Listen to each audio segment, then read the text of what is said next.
Tyler Guyton was the clear-cut winner from the Dallas Cowboys' first padded practice of the year. We'll explain why on this episode of the Locked On Cowboys podcast.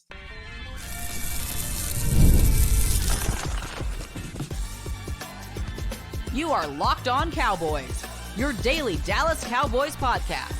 Part of the Locked On Podcast Network, your team every day.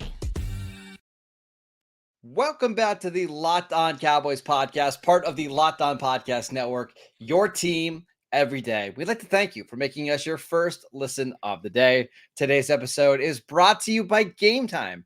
Download the Gametime app, create an account, and use promo code LOCKEDONNFL for $20 off your first purchase. Terms apply. Welcome back. I am your host, Marcus Mosher. You can follow me on Twitter at Marcus_Mosher. And joining me today from Oxnard, California is Landon McCool. You can follow him on Twitter at McCoolBCB. Landon just got back from practice, hurried back so we could do this podcast.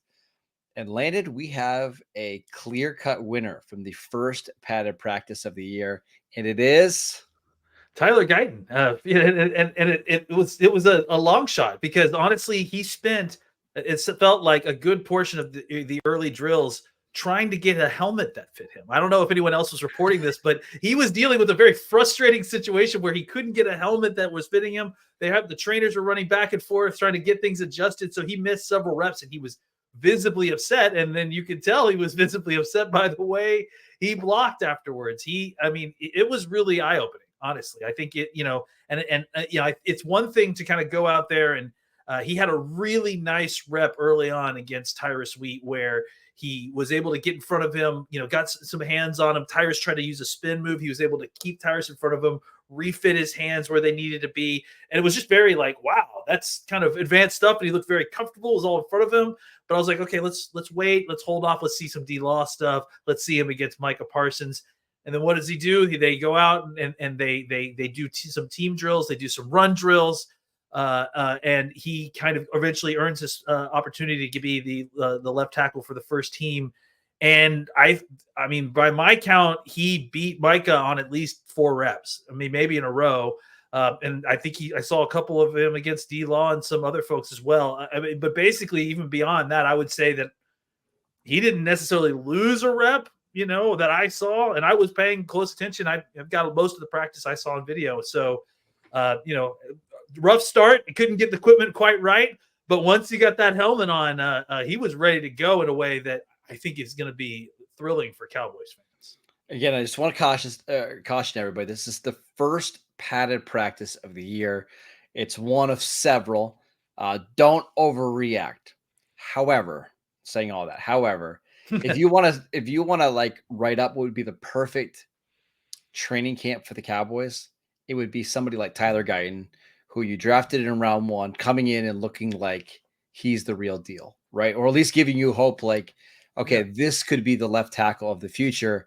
And I think that's why everybody was so excited today on Twitter, is because when you draft a athletic project tackle from Oklahoma who was playing right tackle, I think everybody in their mind, rightfully so, expected him to look rough in the first couple of weeks of the camp. The idea that he had a really strong practice right out of the gate doesn't mean that he's always going to have strong practices, but it does show you like maybe he's not as far away as everybody anticipated. Yeah, I mean, I think he's doing this already against the best player on our team. Like it's.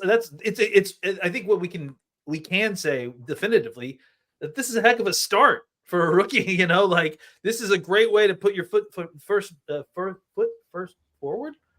forward. Somehow. Yeah, I'm sorry. I've been out. That's how you have a good practice. Yeah, it's how you have a good practice, and so.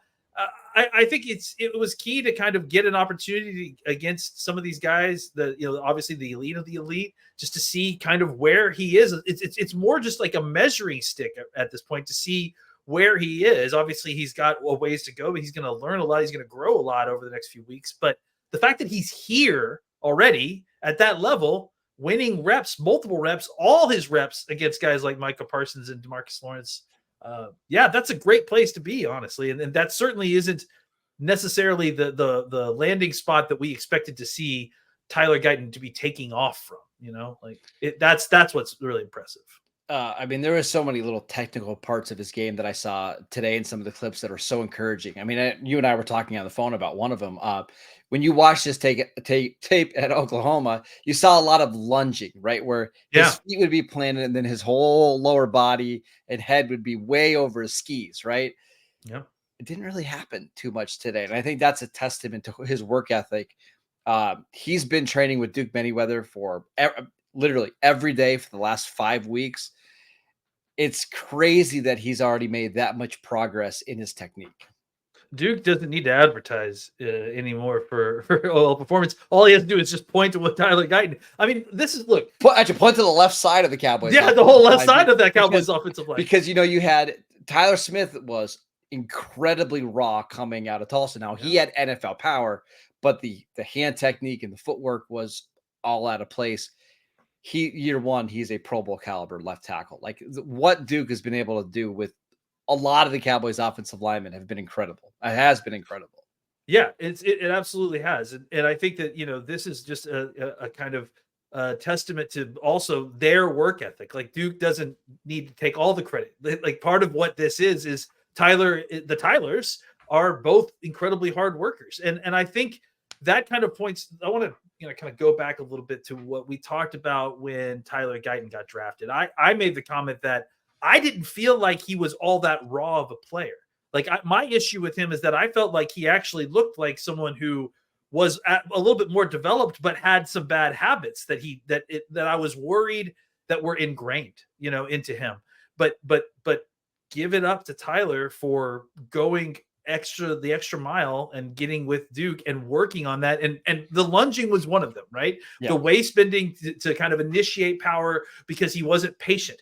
Now you see, I mean, I think really more than the other clips, the Tyrus Wheat one that I described earlier was the best example of him working against that, right? The patience to stay back in his stance, to allow the guy to, hey, you do whatever you want. If you're not advancing towards the quarterback, I'm not lunging towards you.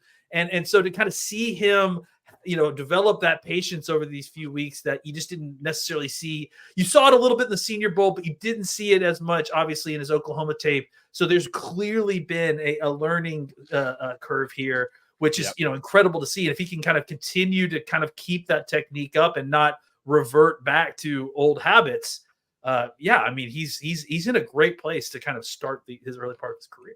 One of the things that the Cowboys have identified in their offensive linemen is they want guys who are really hard workers, that are self-motivators, right? That are going to work in the off season. And I think this is why they love Terrence Steele so much, right? Like it was so clear that they loved Terrence Steele because they thought the work ethic eventually would translate into NFL success, and it did. And I think it's on the opposite end. It's why I think they were so frustrated with Lyle Collins, right? Because there's no doubt that Lyle Collins is a more talented player than Terrence Steele. Like to me, it's not even close. Yeah. But when both players were healthy, the Cowboys ended up choosing Steele because they just believed that he was going to continue to make himself better. That's one of the reasons they love Tyler Smith coming out of Tulsa. And it seems like, again, we're real early, but it seems like that's a reason they like Tyler Guyton as well. And I think you're already seeing it in a really small sample size. You're seeing it pay off. Like draft the guys that want to work on their game rather than the guys that have the size, but maybe you have to try to kick them in the butt a little bit. It seems like they found a strategy that works here. Yeah, we're going to talk a little bit about Terrence in this next segment, I think, as well. But I'll also throw in Hoffman's name. I mean, I could not have been more wrong about Hoffman last season in my evaluation. Well, maybe not wrong, but just I just didn't feel like he was at a spot where he was ready to be playing on an NFL team yet on Sundays. I think early in his career he kind of showed that a little bit, but the way he was able to turn things around and work his butt off, and again, another guy went to Duke and just kind of worked. And now, I think it is legitimately going to be a battle for that center position, and not just because Cooper Beebe's a rookie or that Cooper Beebe's struggling necessarily, but because Brock Hoffman has worked so hard, much like Tyler Smith, and it appears much like Tyler Guyton, to kind of put himself in a position to succeed. And I think it's showing out on the field for all those guys right now. All right, let's talk more about the offensive line because you have some really, really good notes from practice. You were on the sideline. Let's talk about Terrence Steele and some of the other down roster offensive linemen next. This episode is brought to you by Gametime. Gametime is an authorized ticket marketplace of Major League Baseball, which makes getting tickets faster and easier than ever before. Prices on the Gametime app actually go down the closer that it gets to first pitch. And with killer last minute deals, all in prices, views from your seat, and their lowest price guarantee, Gametime takes the guesswork out of buying MLB tickets. You can save up to 60% off buying last minute tickets for sports, concerts, comedy, and theater events near you, and save even more with exclusive in-app deals on select seats ahead of the game of the event. And get this, you can save even more when you choose a section and let Gametime choose your exact seats. Take the guesswork out of buying MLB tickets with Gametime. Download the Gametime app, create an account, and use promo code LOCKEDONNFL for $20 off your first purchase. Terms apply. Again, create an account, redeem promo code LOCKEDONNFL for $20 off. Download Gametime today. Last minute tickets, lowest price guaranteed. Welcome back to the Locked On Cowboys podcast. Are you watching Fox Sports or ESPN on your TV all day? Are you having to turn down the volume because of all that shouting? Make the switch to Locked On Sports today, a free 24/7 sports streaming channel program for you every day to bring you the biggest stories without any of that unnecessary screaming. Locked On Sports today brings you can't miss analysis, opinions, and news. Streaming 24/7 on YouTube or on the free Amazon Fire TV channels app, part of the Locked On Podcast Network, your team every day. All right, Landon, I want some more notes on the offensive line because it's padded practice. This is what we really care about, right? Like, talk to me about the offensive line. What stood out to you? Well, first of all, it was just great to kind of get close and see exactly what the offensive line is going to look like with pads on. And, with Guyton in there, Adoga was in there. I mean, I think, like I mentioned, Guyton had some helmet issues early. So Adoga was in there early, doing some first team stuff. He looked fine for, what he was doing. He looks, I think he looks better than he did last year at this point, right? Just kind of he looks more comfortable playing left tackle. I don't think he's moving around a little bit as much. It's purely left tackle. So that bodes well for the swing tackle situation. Terrence Steele is a guy that I just don't think got a lot of play today because everyone was talking about Guyton, and rightfully so. Absolutely rightfully so. Guyton looks fantastic. That's exciting, right? But Terrence Steele was a guy that I talked about that I've been wanting to see kind of get after a whole offseason away from that ACL injury. He like we talked about, he worked his butt off to kind of get back into the regular season, and it just felt like it drained him, and it was a lot of exhausting him to get kind of all the way back. And so I felt like by the end of the year, he's playing a little bit better football. So I was really interested to see exactly what Terrence Steele we were going to get in this training camp. And they got the pads on today, and it looked a lot like, previous Terrence Smith, 2022 Terrence Smith, right? Where he was, aggressively oversetting, Mark Nealand when he was trying to attack him to initiate contact early. There was, a beautiful early on before they did team stuff. They were doing a run period with the offensive line, the defensive line, and the linebackers, right? And the running backs, kind of just everyone but the wide receivers and the quarterbacks. And they were working on some power stuff. And they had the first offensive line out there. And they ran this power to the right in which Terrence Steele down blocked and Tyler Smith wrapped around in the power block to kick out. I think it was Liafu, I think, or one of the linebackers.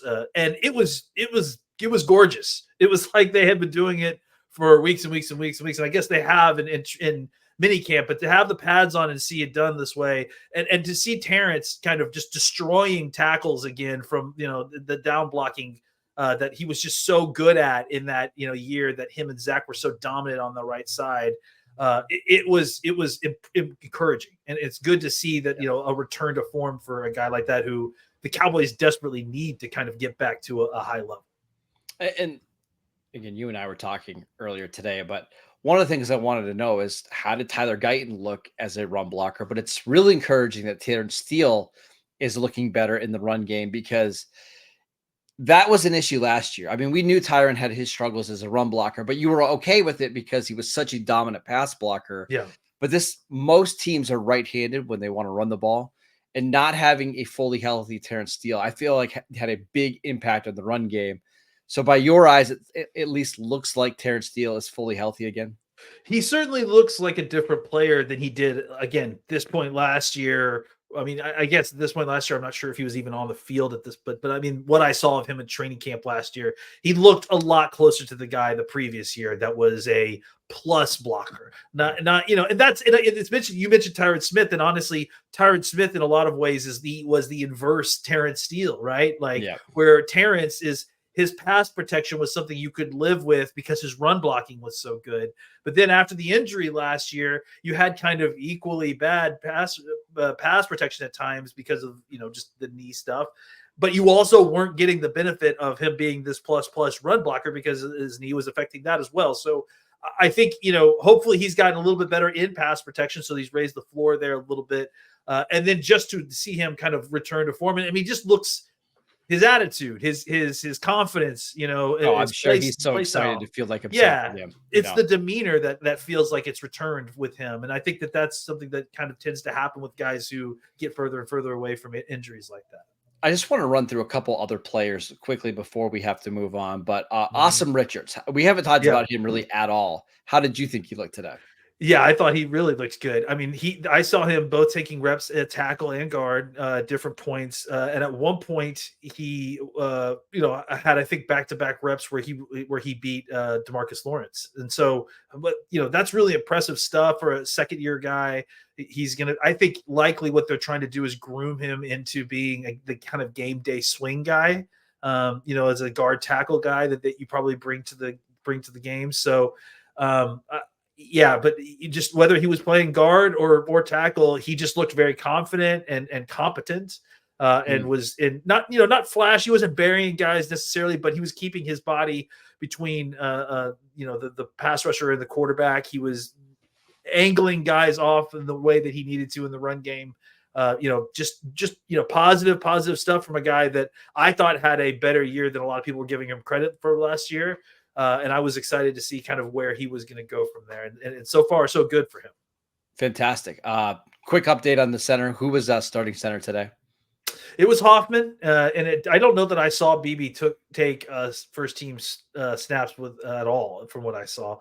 And Hoffman seemed good. I mean, he wasn't like being overpowered or having problems. Now, maybe that's a comment on Carl Davis and Mozzie Smith potentially, but I don't think so. I think that, for the most part, he seemed in command and clearly was kind of the guy, calling everyone to the huddle. I mean, that's the center's job, but he was making calls and pointing out linebackers and he definitely seemed cerebrally involved in kind of making sure that the offensive line was, sorted out, which that's obviously the positive with having someone who has a little bit more experience than a rookie in that center spot is that, they've seen a little bit more and aren't fooled by, well, we can talk about this. He wasn't fooled by the kind of things that Zimmer was throwing at that offensive line, especially during the pressure period, which was quite a bit.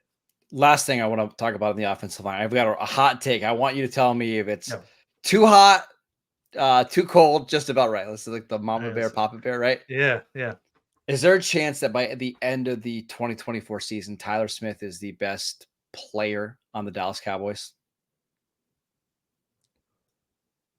Yeah, I do think there's a chance. I mean, I saw him stonewall Mozzie. Like Mozzie got zero ground. Yeah, that was one of the first reps we watched, and then I wasn't sure exactly. I was watching and I'm like, I don't really know whether Mozzie's not having a good rep here, or is this just that Tyler Smith is freakishly strong? And I think it's that he's freakishly strong because I saw Mozzie do the similar thing to TJ Bass, and he just completely ragdolled TJ Bass. So, yeah, I do think there's a possibility that Tyler Smith could be one of the best players on the team. I think he's really surprised everyone with the step he took last year. I think, the sky has always been the limit with a guy who is that athletic enough that he could step into a left tackle without, really any reps at it all off season and play there. And that he could, with less space to have to operate in, with more emphasis on his power, that really accentuating the things he does well. Could he potentially become the best player on this team? I mean, Mike Parsons is a pretty good player. CeeDee Lamb's really good player. I know. But He just looked like he was dominating from the clips that I saw.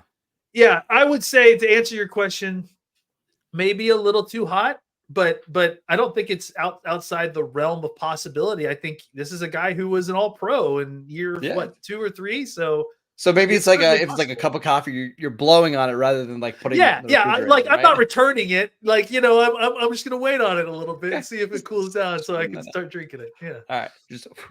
All right. Let's talk about the young linebackers for the Dallas Cowboys. We will get to that next. This episode is brought to you by FanDuel. Listen, I love sports. I love them so much that I never want them to stop. There is nothing better than at the end of a long day, sitting on your couch and turning on a game. But unfortunately, with the NBA playoffs over and the NHL playoffs over, we just have fewer and fewer games to watch. And the sports aren't sporting the way we'd like them to. But FanDuel lets me keep the sports going whenever I want. All I have to do is open the app and dream up bets anytime that I'm in the mood. And this summer, FanDuel is hooking up all customers with a boost or a bonus daily. That's right. There's something for everyone every day, all summer long. So head over to FanDuel.com and start making the most out of your summer with FanDuel, the official sports betting partner of Major League Baseball. Welcome back to the Locked On Cowboys podcast. Every day, we are going to continue to cover all of the practices for the Dallas Cowboys. They will be in pads for the next week or so, getting you ready for their first preseason game. Let's talk about the linebackers, because this is another spot. Once the pads come on, you can actually start to see a little bit. Who stood out to you today? All the young linebackers looked good, or at least early on. I mean, maybe they're just all excited and they're being super active, but it did feel like, and the other thing too is maybe this is what better defensive tackle play might look like, or at least bigger guys in front, right? It felt like the linebackers were kind of free to roam and make plays. But I guess we have to start with Overshown. I mean, he just looked as advertised, explosive, was all over the field, making plays. It just, speed and then power when he arrives. Like, I mean, that's the thing I think is impressive, is that he seems very leggy, so he kind of can get across gaps quickly and he has great range and speed. But then also for a guy that, especially before, like seemed kind of a little bit undersized as linebacker. Obviously, that's not so much the case anymore. He arrives with some violence. He arrives with some pop. And when he hits you, you're feeling it. So, it was just great to see him out there. Honestly, I was actually standing by the little entrance that the players come down when they arrive on the field, kind of just watching folks walk in. And I was standing right next to John Stevens Jr., who was signing something right near the entrance. And it was great to kind of see him share a moment with DeMarvion as he walked on the field and just said, "Buddy, we made it to pads." I heard him say it, and it was just really sweet to kind of like, because they're so, obviously so close and what they had to go through with the ACL injuries. It was just great to see those two specifically, get to celebrate all their hard work in the offseason and kind of getting back at it. So, and obviously for a guy like DeMarvion Overshown, really taking advantage and looking like he never really missed a day. Saw one rep. It was in team drills where he just shot a gap and would have made a tackle on Ezekiel Elliott for like a 4-yard loss. I mean, his speed, like once he sees something, I mean, it's incredible. Yeah, and we saw, I'll tell you this, we saw a lot of attacking.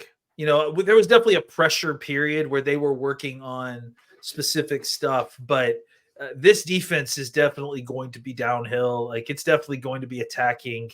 That may be blitzing, that may mean a lot of different things, but I think, they're going to give these linebackers very clear instructions on what they're supposed to be doing, which is going to help guys like him and some of these other guys that played well. I thought that that we saw a Liafu several different times. I noticed him more specifically kind of in the middle, like, in the middle of a run scheme, just, taking on blockers and making tackles, but, being where he needed to be or making a play.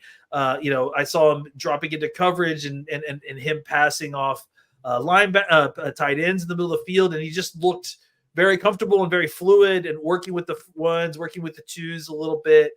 Kind of rotating in. Damone Clark had a really great day. It felt like, you saw a couple of different plays where he was able to make tackle and still getting used to his new number, honestly. But yeah, it's like just seeing him kind of get in there, mix it up and kind of pick up a little bit where he left off and not have to feel like, and I think that's really the thing with Clark too, is that, by the end of the year, he was one of only like 2 real linebackers. So on the entire roster. On the entire roster. So for him, to see him kind of in the mix, but not having to be, the man constantly, I think that really helps him a lot. And I feel like Damone Clark is somebody who, like, in a perfect world, is like your first linebacker off the bench because he's got the size to be a middle linebacker. He's got the athleticism to be a weak side linebacker, but I don't know if the instincts are there to be like an every down guy. But you feel great if you have an injury in a game and you need him to pop in. I just think he was overmatched as a linebacker 1 last year. Yeah, well, and I also think that, having Kendricks here has really helped this whole group. I really, and he's another guy. I mean, this is titled Young Linebackers, the segment, but he also seemingly had a really good practice. But I think having Kendricks here to kind of play that middle linebacker spot and then allowing guys like Clark to kind of actually move to maybe more natural spots like Sam, or, I think that really helps him. And I kind of just, like you said, slots everybody into the spot where they're supposed to be a little bit better. But, right now, so far, from the top 4 linebackers I've seen, and really there's a couple other guys down the roster that have looked impressive too, but specifically speaking of those top 4 guys, I felt like they really had a good day of practice, and I'm confident. I feel good about that group right now. You feel good about the defense in general, right? Like, I think I do. Yeah. Go ahead. Well, I was just going to say, I mean, you and I talked about it like off air, like, my concern overall from a 10,000-foot view of the defense is that, we have talent. There's clearly talent on this team. We've had a very good defense these last few years. Obviously things have happened at the end of the year that they didn't play great, sound football. I felt like Zimmer was going to be able to come in here and, tighten things up, and kind of make them a more sound defense. But the problem would be the learning curve and how quickly would they take this on. I have been surprised, and I noticed it on Sunday, but they definitely transitioned it to pads. I have been shocked at how quickly the defense seems to have picked up Zimmer's defense. Like, it seems like they feel very comfortable. The communication's high. You don't see a lot of on-field corrections from the coaches and that sort of thing. So, or at least, relatively speaking from what we've seen in the past. So I'm very encouraged by that. And I think, if we are where we are with this, it's sort of like Guyton, right? Like, Guyton has so many other things going for him. If he's already at this point with the things that we thought were problematic, that bodes very well for how it's going to turn out for him in the regular season. Same thing for the defense. If they're already communicating like this and comfortable like this at this point in training camp, it's not a guarantee, but it bodes well for how things are going to go for the rest of the training camp and regular season. Can't wait. Fun first day of padded practice. We have several more coming up. We've got you covered here on the Locked On Cowboys podcast. Make sure that you are downloading the podcast wherever you get your podcasts. Check us out on YouTube as well. You're going to want to make sure you're subbed over there so you get notifications whenever we go live or post a show. Make sure that you are following Landon McCool on Twitter. That's at McCoolBCB with live updates out in Oxnard. He's also got some great videos that he's been posting. I'm sure he's going to have a lot more content up tonight. So again, that's at McCoolBCB. I'm at Marcus_Mosher, and we will see you right back here tomorrow.